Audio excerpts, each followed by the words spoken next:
Well, we're going to start with the original. I mean, Jurassic Park meant so much to so many people and had such a huge effect on people. Made people want to go into the business, made people want to run to the movies.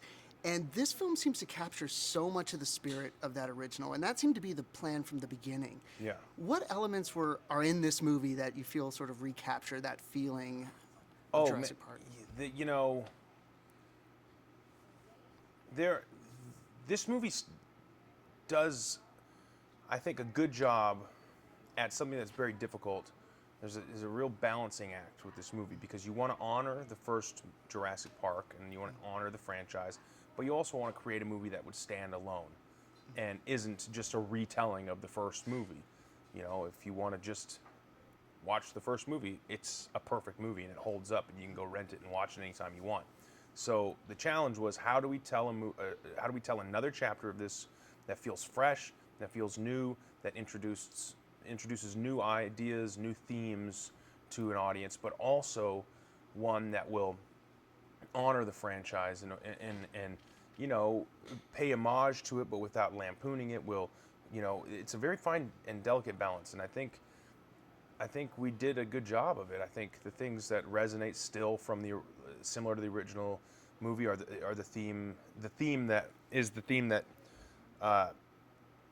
when man meddles with nature for his own amusement, it often can backfire. And so that's something that we focus on. But also we have new themes, like, as a society, have we become so inundated with miraculous science and technology all around us that we're no longer impressed by things that are amazing?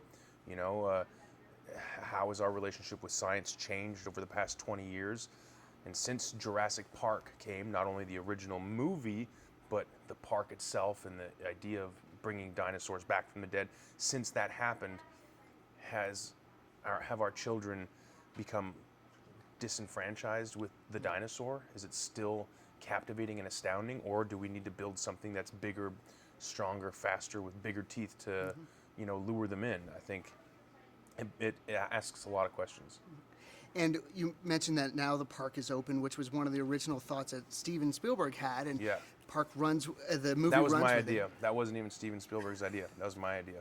It's a good one. Thank you. So if you were to go to the park right now, is there a particular attraction in the park that would be your favorite that you would run to? Man, we see things in this movie, this installment of the franchise, that you could only have dreamed of in the original. One being the mosasaur, the water dinosaur. It feels similar to, like, a whale at SeaWorld or something like that. Like, there's a giant aquarium, hundreds of millions of gallons of water that this thing lives in. So that would be the first thing I'd probably see. It's a good one. Now, everyone's really excited about this. What do you hope audiences feel or experience when they see this movie? I think I just remember how I felt as a 13-year-old seeing this in the theater for the first time, and I just hope kids walk away with the same feeling that I had, which is just being captured, having their imagination tickled, and hopefully they walk away with a new love of science and what is possible through science and imagination.